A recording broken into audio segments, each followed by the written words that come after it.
Eu espero que você tenha feito dessa música uma oração, né? Eu espero que você tenha feito dessa música uma oração, porque a semana passada a gente falou sobre expiação limitada. Nós estamos aqui nessa série, né?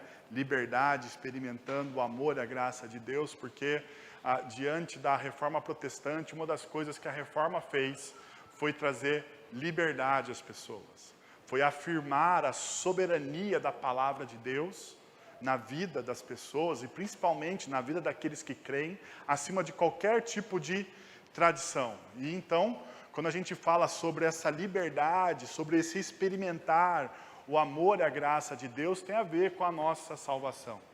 E nos últimos domingos a gente tem trabalhado, né, os 5 pontos, né, daquilo que nós chamamos os 5 pontos do calvinismo, né?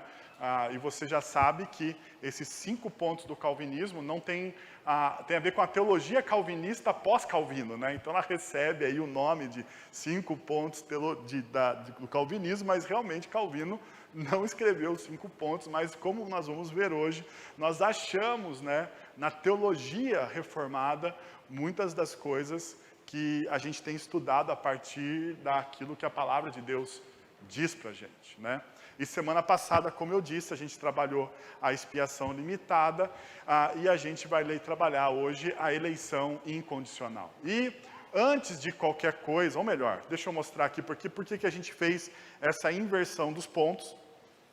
É porque eu entendo que a experiência do cristão, né, dentro da vida dele, começa pela depravação total, ele entendendo que ele é totalmente depravado e que ele precisa, né, que nele não existe bem, apesar da nossa cultura dizer que o homem é bom, né, mas pela teologia a gente percebe que o homem ele precisa da graça de Deus. Daí a gente encontra essa graça irresistível, ou melhor dizendo, a graça nos encontra, para a gente ser teologicamente correto na nossa fala, depois dessa graça, né, que nos encontra, a gente percebe que a expiação de Cristo Jesus é eficaz, né, é específica para os eleitos, ou seja, a expiação de Cristo Jesus, ela não precisa de ajuda nenhuma. O grande problema dos arminianos é que eles acham, né, que a expiação precisa da sua ajudinha. Porque afinal de contas existe uma graça preveniente, né? E essa graça preveniente, ela te aponta que Jesus morreu na cruz, mas você precisa então dar um passo.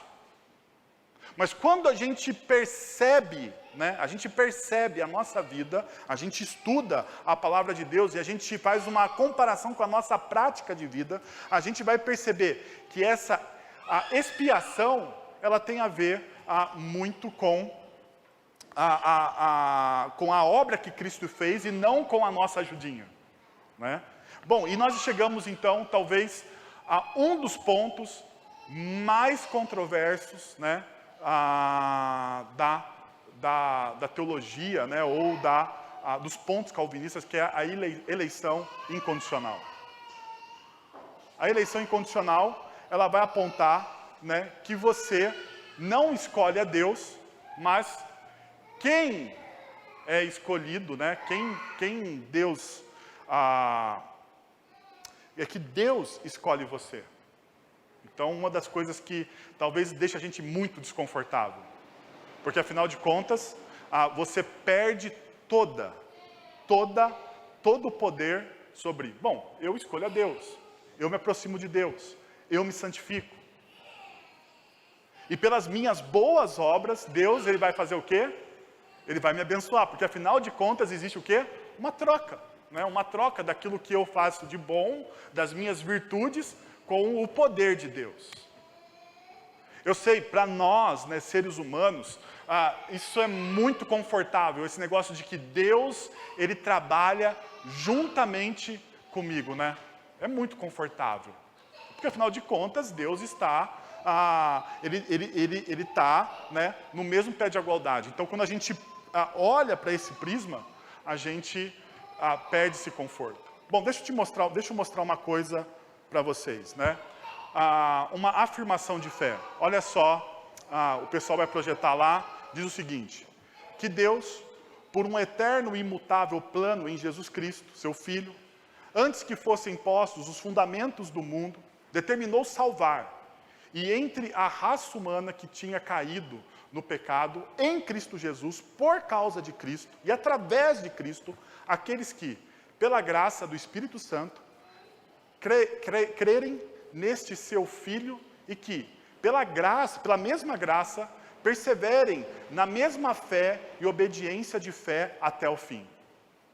E por outro lado, deixar sob o pecado e a ira e os costumazes e descrentes, condenando-os como alheios a Cristo, segundo a palavra do Evangelho de João, capítulo 3, versículo 33, quem crê no Filho tem a vida eterna, o que, porém, desobedece ao Filho não verá a vida, mas sobre ele permanece a ira do Senhor. Em outras passagens da Escritura. Bom, você está vendo ali aquilo que a gente assimila, né, ou que a gente assinala, porque se você olhar essa confissão de fé, você acha que ela é uma confissão de fé reformada?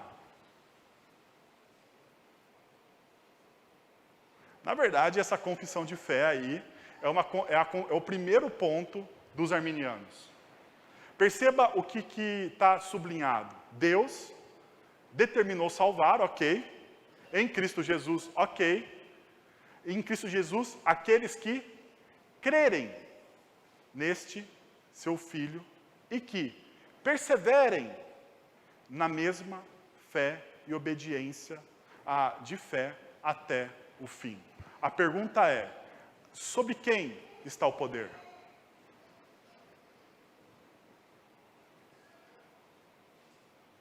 Quem ajuda quem? E aqui está o grande problema.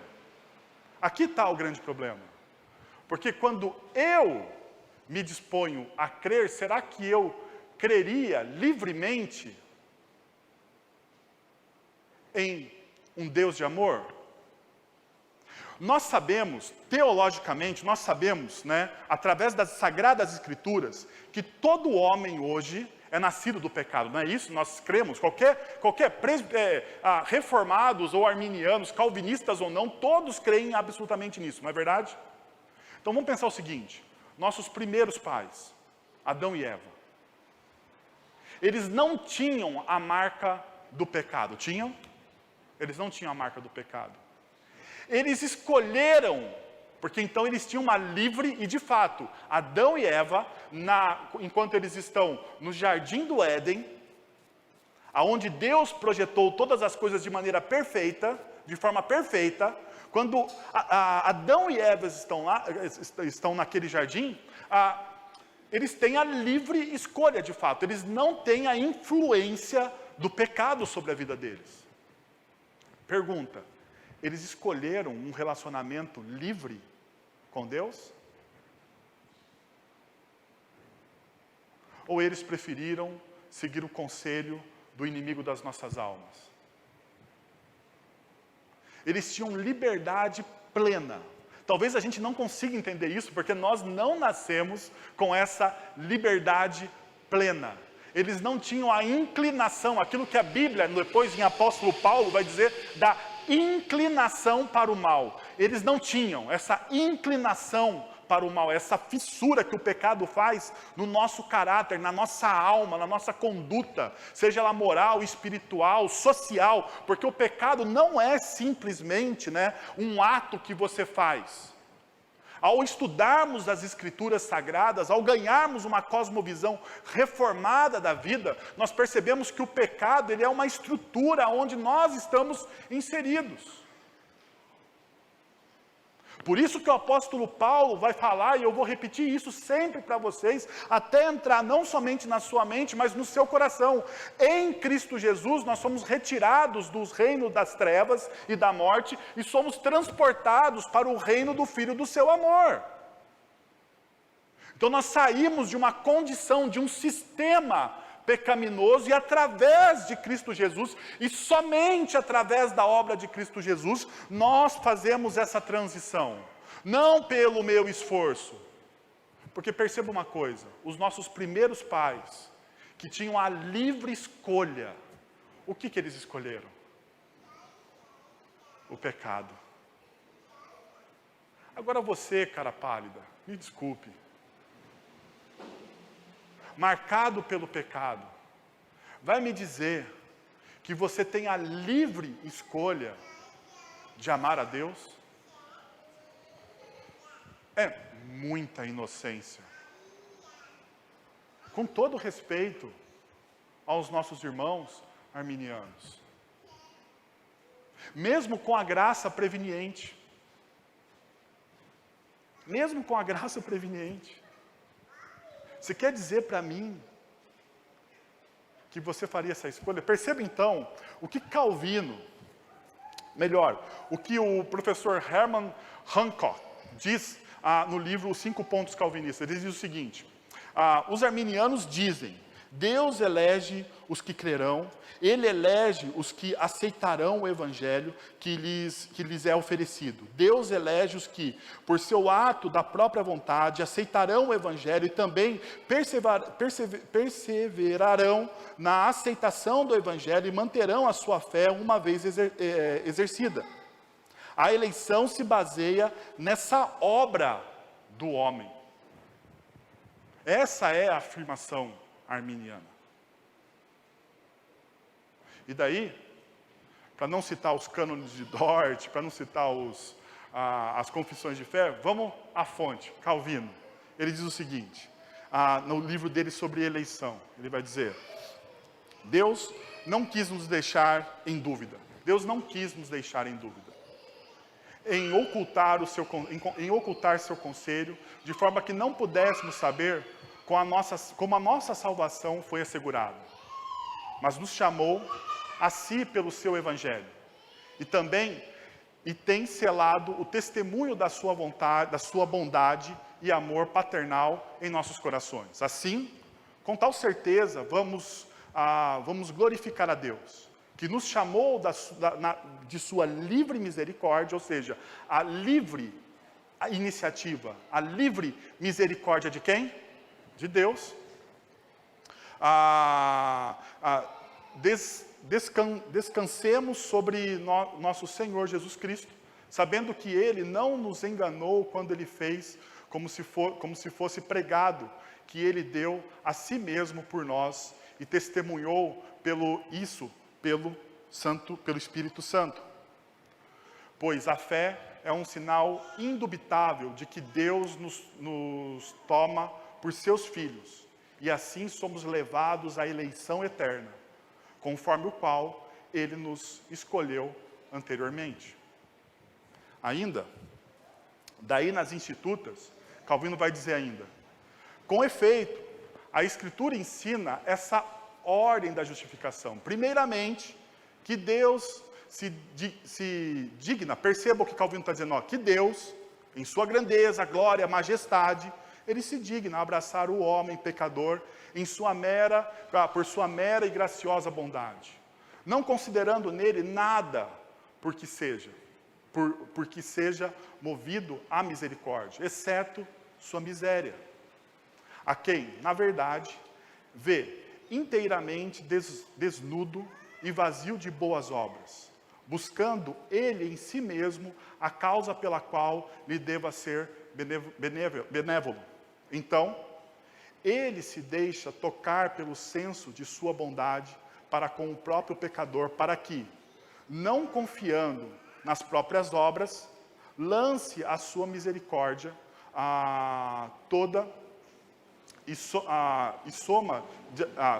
sua misericórdia toda a soma da sua salvação.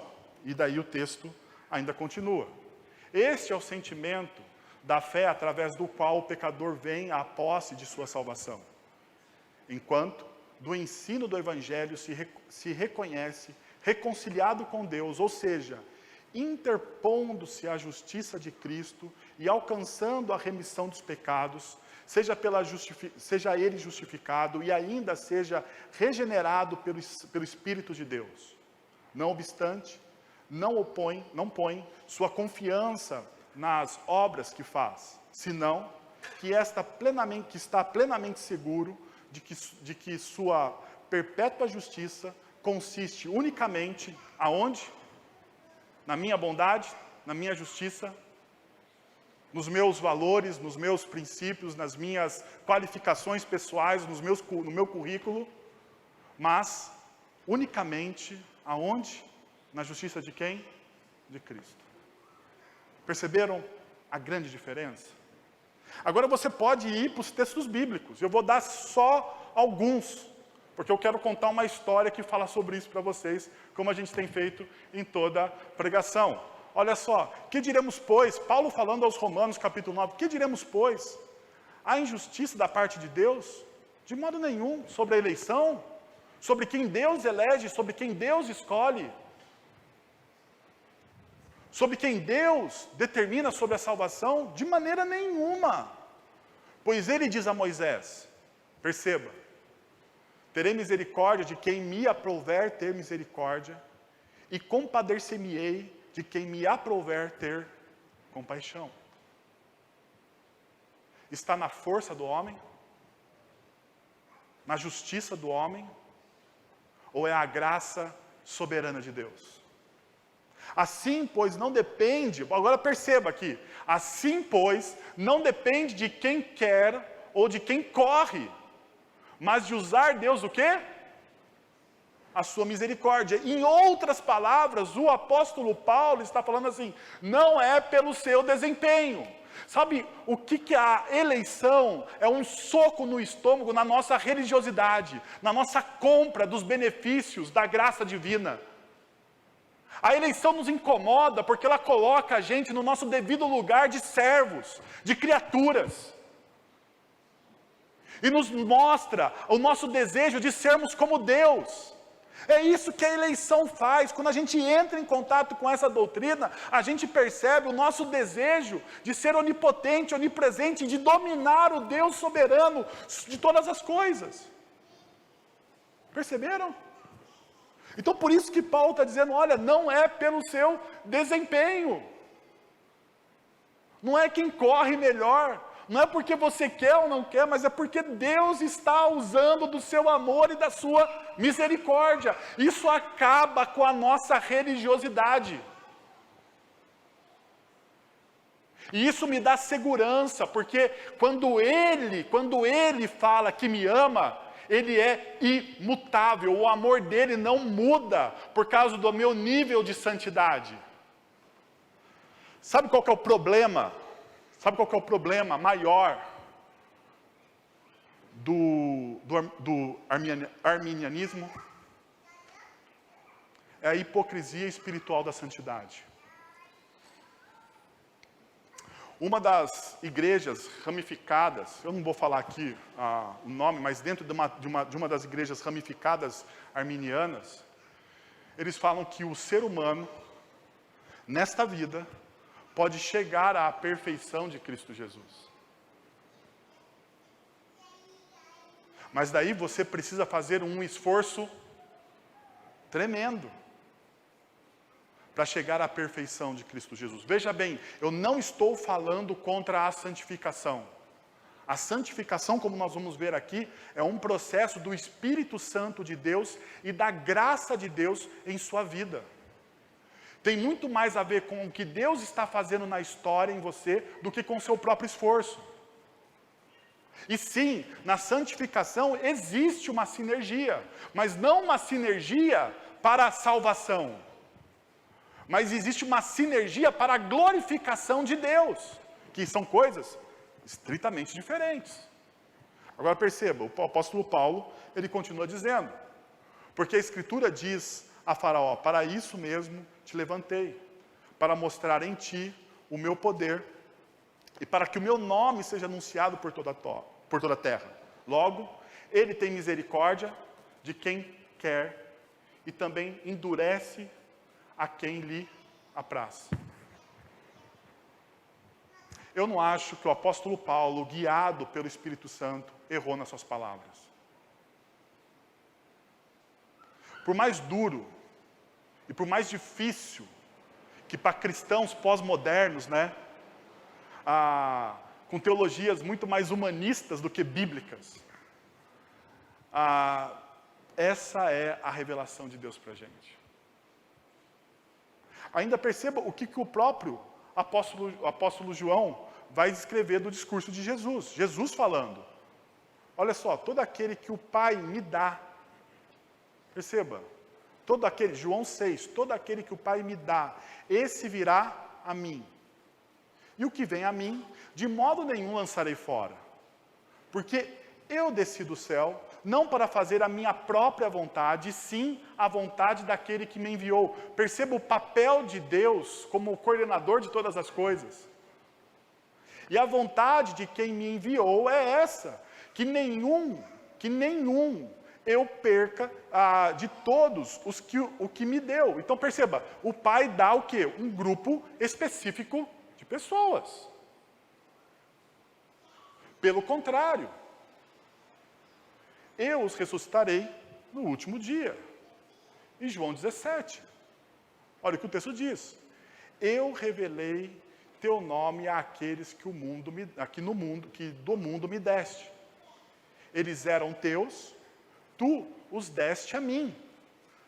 Esse povo era teu. Então o Senhor deu a mim. E eles têm obedecido a tua palavra. Agora eles sabem que tudo o que me deste vem de ti. Pois eu lhes transmiti as palavras que me deste, e eles as aceitaram. Eles reconheceram de fato que vim de ti, e creram que me enviaste. Eu rogo por eles. Não estou rogando pelo mundo, mas por aqueles que me deste, pois são teus. E se você pegar o Evangelho de João, você vai ter inúmeras referências sobre o Pai dando às pessoas a Jesus Cristo. Inúmeras. Se você pegar as cartas paulinas, você terá inúmeras referências. É que eu não vou ficar aqui a noite toda lendo as referências para vocês.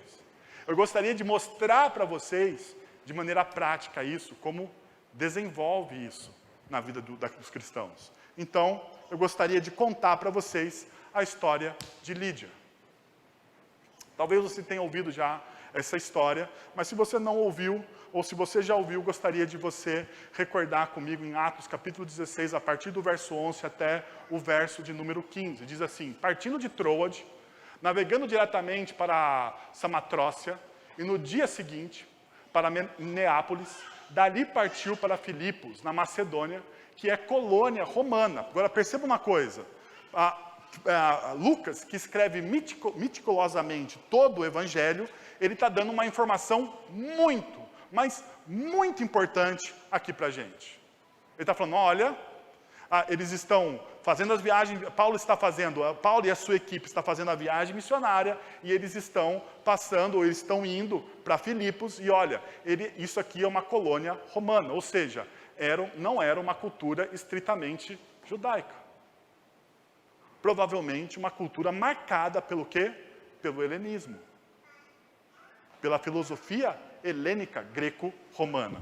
Então, por isso que Lucas, que escreve detalhadamente o Evangelho, nos dá essa primeira visão.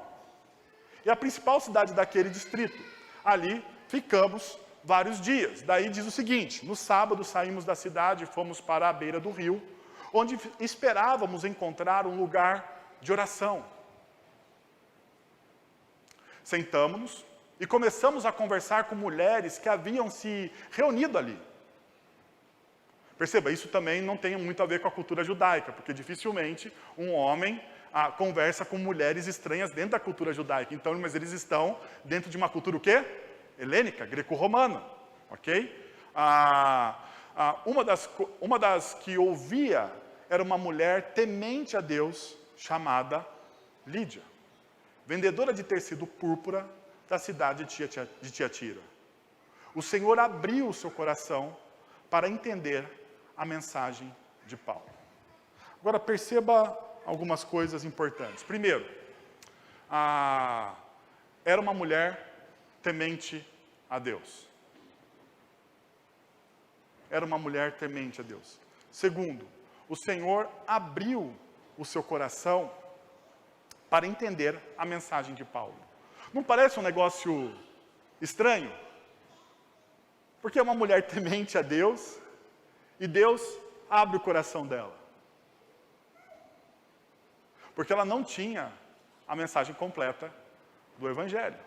Ou na verdade, ou talvez, ela adorava a Deus de maneira errada. Perceba uma coisa, uma mulher temente a Deus. Essa palavra temente no grego é sebó. E essa palavra, essa ideia, essa palavra sebó é um clássico, né? No uso clássico helenístico, o significado é retroceder diante de, ou seja, ir para trás, né? Você ter uma posição de reverência. Porém, no sentido geralmente a respeito, faltou um, a respeito de beleza ou majestade, pela pátria, pelos pais, pelos mortos, pelos heróis ou benfeitores, é claro, pelos deuses também. Com relação aos deuses, o termo assume um caráter ativo e passa a ser uso não para uma mera reverência, mas para adoração como um ato cultual. Então perceba, essa é uma palavra usada no mundo helênico para reverência. Então, mas era para reverência de modo geral, e não só especificamente para uma reverência cultica. Também era usada para uma reverência cultica. Mas a pergunta passa então a ser, poxa, existe então uma graça preveniente, porque afinal de contas ela era temente a Deus? Você já parou para pensar que você pode adorar um Deus que você não conhece? Você já parou para pensar que talvez na sua prática ou na sua espiritualidade te falte conhecimento real da mensagem do Evangelho? Olha só o que acontece no Evangelho de João, quando Jesus está conversando com uma mulher samaritana a partir do verso 6, a partir do capítulo 6, do versos 21. Jesus declarou, Jesus está conversando com uma mulher samaritana, deixa eu dar a introdução dessa história para você. Jesus ele se encontra à beira de um poço, essa mulher samaritana chega, e Jesus então começa a travar um diálogo com essa mulher, ok? Então Jesus está travando esse diálogo com essa mulher, e de repente ele começa a falar da vida dessa mulher, né? Ele fala sobre o marido dela, e você deve se lembrar disso, né? Ele pergunta sobre o marido, ela fala que não tem marido, Jesus fala, muito bem, porque você já teve 3 ou 4, né? E esse com que você está não é teu marido. E chega um momento que essa mulher fala assim, vejo que tu és profeta. Vejo que tu és profeta. Porque, na verdade, não eram 4, mas eram 5. E você adivinhou todos aí e falando sobre minha vida. E você descreveu a minha história. A mulher disse para Jesus. Mas é interessante que a mulher, ela não mais fala da vida dela, e ela foge da vida dela, e ela faz uma pergunta teológica. Ela fala assim, vocês judeus adoram no templo, nós samaritanos adoramos no monte. Quem está certo? Perceba, não tem nada a ver, ela foge. Porque na verdade é isso que o Evangelho quer fazer, o Evangelho quer transformar a vida. Nós, muitas vezes fugimos da transformação do Evangelho, e nós queremos então, fazermos perguntas teológicas para Jesus. E foi o que essa mulher fez. Quem que está certo na adoração? Daí Jesus declara para ela, creia em mim, mulher, está próxima a hora em que vocês não adorarão o Pai, nem neste monte, nem em Jerusalém. Agora perceba uma coisa, vocês samaritanos adoram, cultuam, reverenciam o que não conhecem. Você pode adorar, reverenciar, buscar, mas você pode não conhecer. Daí Jesus continua, nós adoramos, daí está falando nós os judeus, né? Nós os judeus adoramos a quem conhecemos, pois a salvação, ela vem dos judeus. Mas ainda assim você pode adorar e não ter o quê? Intimidade. Você pode adorar e não ter intimidade. Porque o que Jesus está dizendo, olha, nós conhecemos, nós sabemos das Sagradas Letras, porque a salvação vem da gente, mas nós não submetemos. Sabia que você pode ter uma adoração sem submissão? Sabia disso? Você pode, domingo após domingo, vir a uma igreja evangélica, assistir uma pregação, uma preleção, uma palestra, seja lá o que for, mas você não submete o seu coração à mensagem do evangelho. Então você diz, você adorou, mas você se submeteu? Não. Daí olha o que Jesus vai dizer. No entanto, está chegando a hora, e de fato, já chegou, em que os verdadeiros adoradores adorarão o Pai em espírito e em verdade. Adorarão o Pai em espírito, e aqui eu quero deixar bem claro para você, fazendo uma sugestão. Nós vamos adorar ao Deus, o Pai, com uma verdadeira intimidade. Com uma verdadeira intimidade, isso é a adoração do Espírito. Uma verdadeira comunhão, marcado pela Trindade, pela obra regeneradora de Cristo Jesus. E isso só é possível através do sacrifício de Cristo Jesus. Quando você se torna povo. Agora perceba, você não só vai adorar a Deus,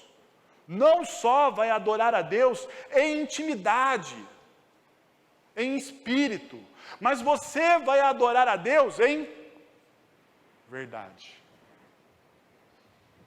E eu gostaria de fazer uma sugestão para vocês, na caminhada cristã de vocês.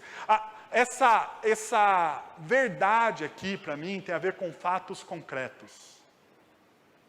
Aquilo que eu provo. Porque a verdade tem a ver com isso, né? A ciência só fala de provas, né? Quando aquilo é concreto. Nós estamos aí buscando, né, uma vacina para essa pandemia, para o Covid-19, não estamos? E daí tem muita falação, tem muita fake news. E a ciência diz, não é comprovado. Porque não tem prova, não é concreto. Não se fizeram os testes ainda. Não está completo o processo.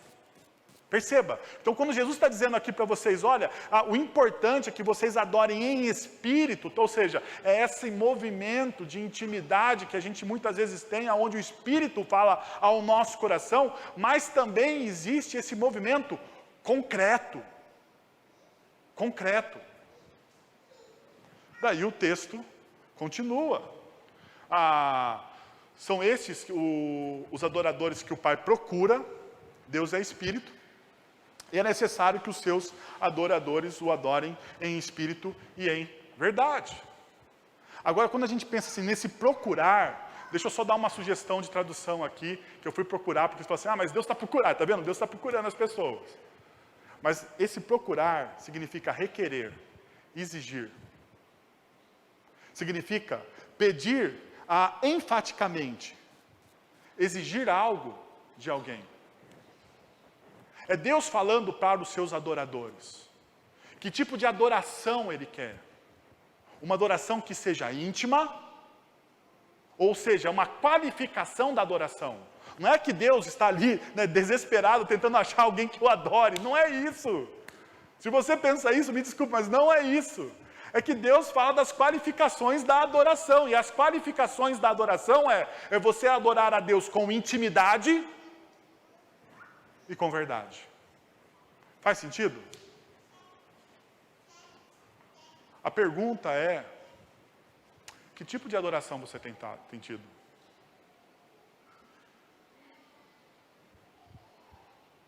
Você pode adorar aquilo que você não conhece. Você pode até conhecer, mas não tem verdade e não tem intimidade. Porque um dos grandes problemas, e aqui eu gostaria de dar uma cutucada em todo o reformado. Um dos grandes problemas dos reformados é a arrogância. Conhecemos muito, estudamos muito, fazemos muito pouco pelo reino de Deus. Estudamos muito, é verdade. Nunca numa igreja, né, se estude tanto a Bíblia como numa igreja reformada. Nós temos pressupostos excelentes. Nós temos uma eclesiologia de dar inveja a muitos lugares. Mas o grande problema é que tudo isso que nós temos nos torna muitas vezes o quê? Arrogantes. Eu sei, mas o nosso eu sei não passa do discurso que eu sei. Eu preciso transpor o eu sei. Precisa ter provas reais daquilo que você sabe. Uma outra coisa, que quando você olha para o texto, você percebe, o Senhor abriu o coração para entender a mensagem. O Senhor abriu, perceba o que o texto diz, o Senhor abriu o coração de Lídia para entender a mensagem do apóstolo Paulo. Aonde está a ação? No coração de Lídia, na decisão de Lídia, ou nas mãos do Senhor? Nas mãos de Deus. Perceba que o texto nos informa que existiam quantas? Muitas mulheres naquele lugar. Várias mulheres. Não é o texto? O texto diz isso. Existiam várias mulheres. Mas perceba, Lucas, que é um evangelista, que escreve tudo nos mínimos detalhes, ele vai dizer que quantas das mulheres Deus abriu o coração? Somente o de Lídia.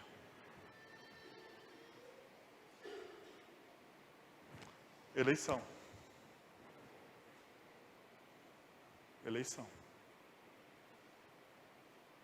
Deus abriu o coração de Lídia. Perceba, olha só, a palavra aí, né, o abriu, é diagonoi, que significa abrir a mente de alguém, dividir. A ideia de abrir a mente aqui é como se uma espada entrasse assim, ó, tal, e partisse a cabeça da pessoa. Essa é a ideia principal, fazer com que compreenda algo, despertar em alguém a faculdade de entender e o desejo de aprender.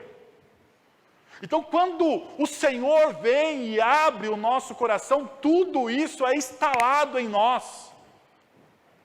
Você passa a desejar, a sua mente é partida, o Espírito Santo vem e parte a sua mente em dois. Você fica falando assim, mas o que está acontecendo? Por que eu vejo coisas hoje que eu não via antes? É porque é uma ação de fora, não é uma ação sua, é o Senhor abrindo a sua mente. Ainda, o texto tem um outro verbo, entender. O Senhor abre e o Senhor faz entender. Processo, que significa mudar a mente para, dar atenção, aplicar-se, concentrar-se em. Agora perceba, segurar, apegar-se a uma pessoa ou a uma coisa. Quando o Senhor abre a nossa mente, Ele faz com que o nosso coração se apegue ao quê? Ao Evangelho de Jesus. Não é isso que a obra de Cristo faz em nós? O nosso coração, então, se apega a este Evangelho. Então a pergunta que fica quando a gente vê tudo isso é: qual era a virtude de Lídia para que Deus lhe abrisse os olhos, o coração? Qual era a virtude? Fala para mim, qual é a virtude de Lídia?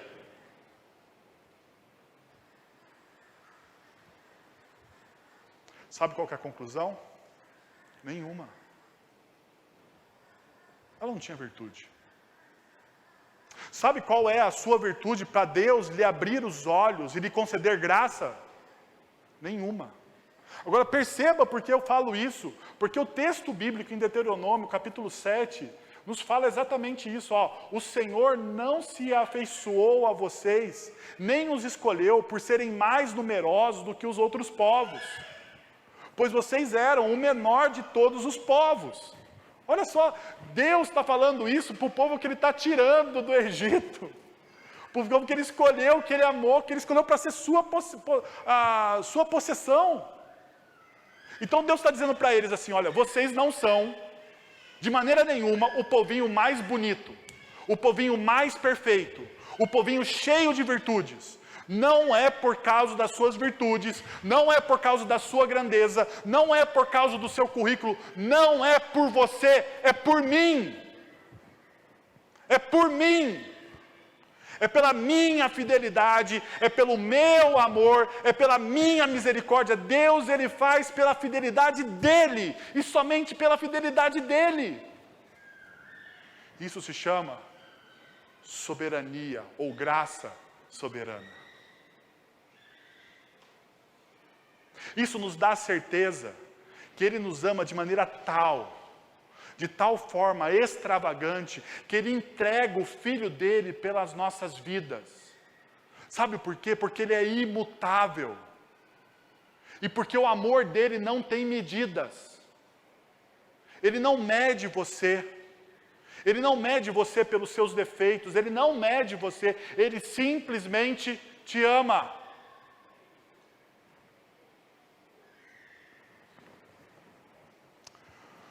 Mas porque o Senhor os amou, eu estou dizendo, né?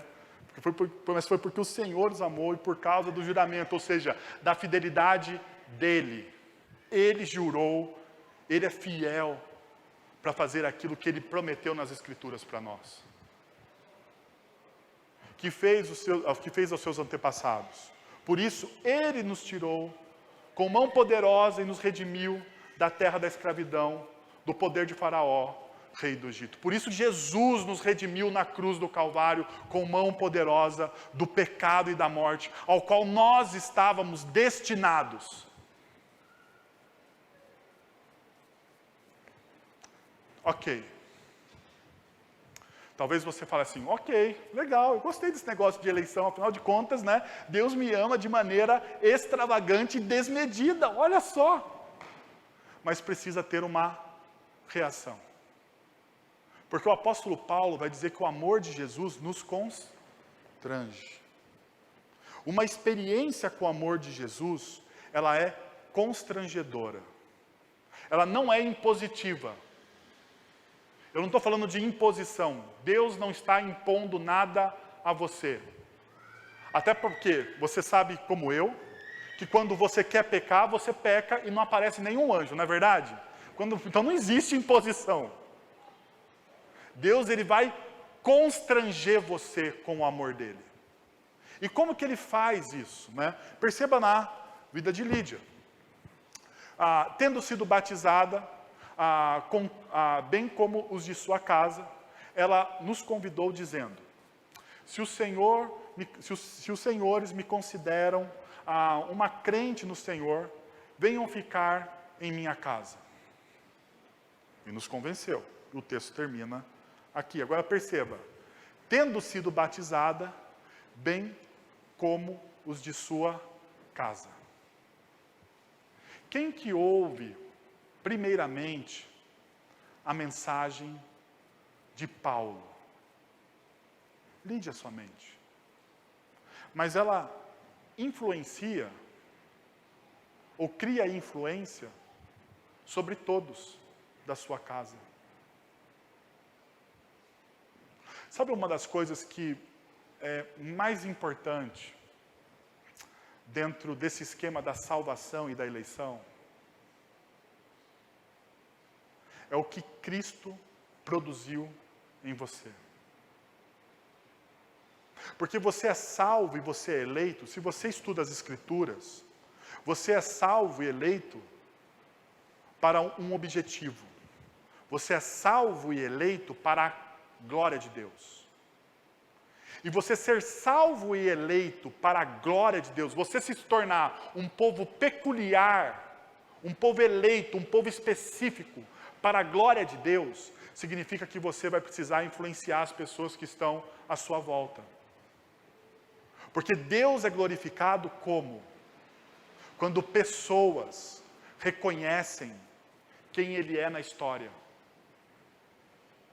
Quando pessoas olham para o nosso testemunho e glorificam a Deus, não porque nós somos bons, mas porque Deus está movendo o nosso coração. É como Nabucodonosor, quando ouve o que Daniel tem a dizer, ele diz o quê? Realmente o Senhor é o Senhor dos céus e da terra. É um pagão.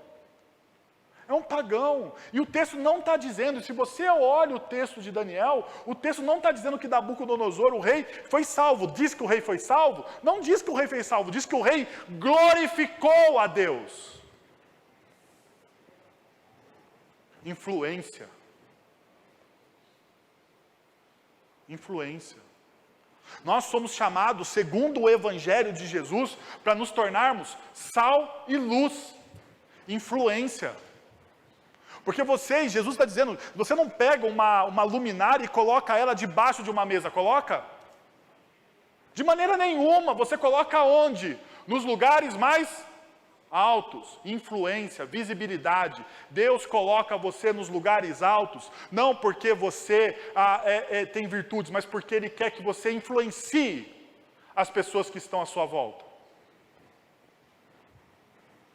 Para você glorificar a Ele. E perceba o que Lídia faz. Influencia quem? Os de sua casa. E talvez, a gente não sabe disso, mas talvez é na casa de Lídia que começa a igreja de Filipos. E que depois nós vamos ter a maravilhosa carta aos Filipenses.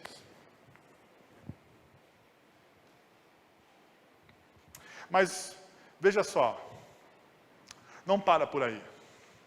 Tem generosidade. Olha o que Lídia faz. Se os senhores me considerarem uma crente no Senhor, venham a ficar em minha casa. E isso significa generosidade. Por quê? Porque se você conhece a cultura não é uma cultura ocidental como a nossa, né? É uma cultura mais oriental, você vai entender o quê? Que receber alguém em casa significa, vou cuidar de todas as necessidades dessa pessoa. E isso despende o quê? Generosidade. Ser generoso com as pessoas. Ter a sua vida transformada e se tornar alguém generoso, gracioso. Porque de fato você recebeu muito, então agora você pode dar muito. Porque Jesus diz, né? A quem muito foi perdoado, a quem muito reconhece que foi perdoado. Sabe qual que é o problema dos arrogantes religiosos? Eles não reconhecem que foram perdoados. Esse é um grande problema. Pessoas que nascem em uma comunidade cristã, muitas vezes, têm essa visão, né, de que, eu estou aqui desde sempre. Eu estou aqui desde sempre, não reconhece os seus pecados, não reconhece as suas falhas, acham que estão ali desde sempre. E por estar ali desde sempre, não conseguem ser generosos e graciosos com as pessoas. Não conseguem ser generosos e graciosos com a obra do reino de Deus. Não conseguem.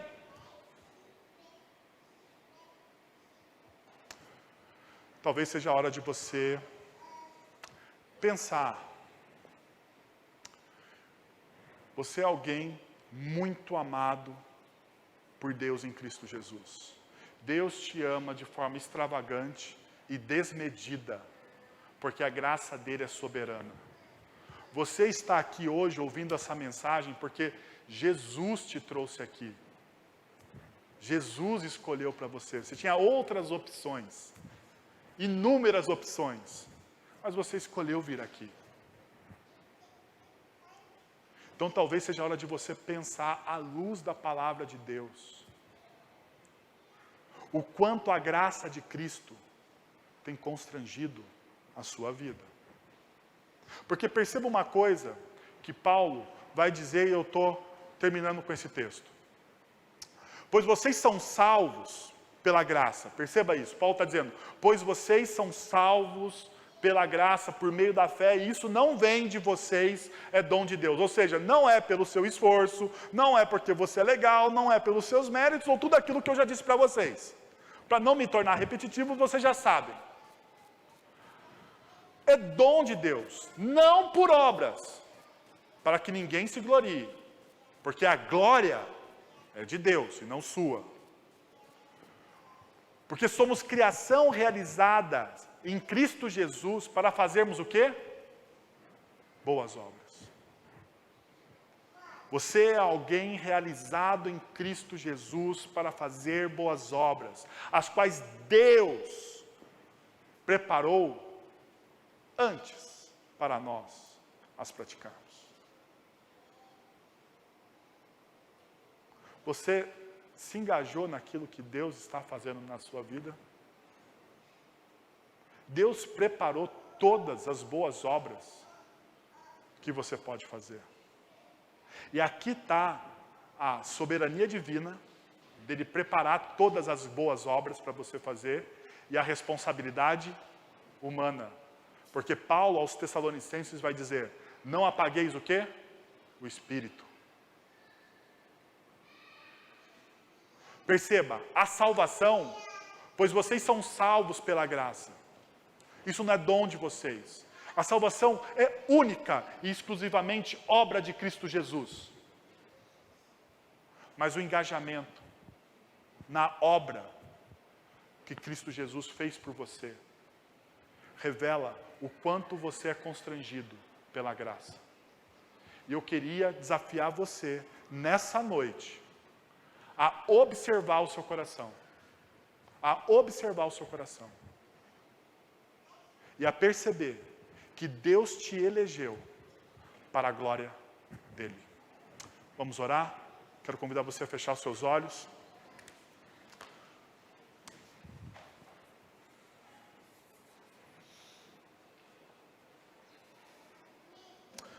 Senhor, nós estamos na Tua presença. O Senhor falou aos nossos corações nessa noite, o Senhor derramou da Tua graça, da Tua misericórdia, o Senhor nos mostrou, ó Deus, a Tua verdade. E apesar de ser um assunto tão complexo, ó Deus, eu creio que o Teu Santo Espírito está iluminando os nossos corações. Que o Teu Santo Espírito, Deus, está mostrando a Tua verdade, não a nossa. Não o nosso jeito, não a nossa forma, não o nosso entendimento, mas a Tua verdade soberana sobre nossas vidas, Pai. Eu quero pedir por cada pessoa, por cada irmão aqui presente, ó Deus, que o Senhor trouxe de maneira soberana nessa noite. Eu quero te pedir que o Teu Santo Espírito se manifeste e fale ao coração de cada um, ó Deus. Que cada um aqui se sinta, Pai, acolhido, renovado, transformado, abençoado e amado, ó Deus, à sombra da cruz do Calvário. Mas também, Pai, que cada um se sinta desafiado a se engajar naquilo que o Senhor está fazendo na história, Pai, para a honra e glória do Teu nome, Senhor. É o que nós te pedimos. Em nome de Jesus. Amém.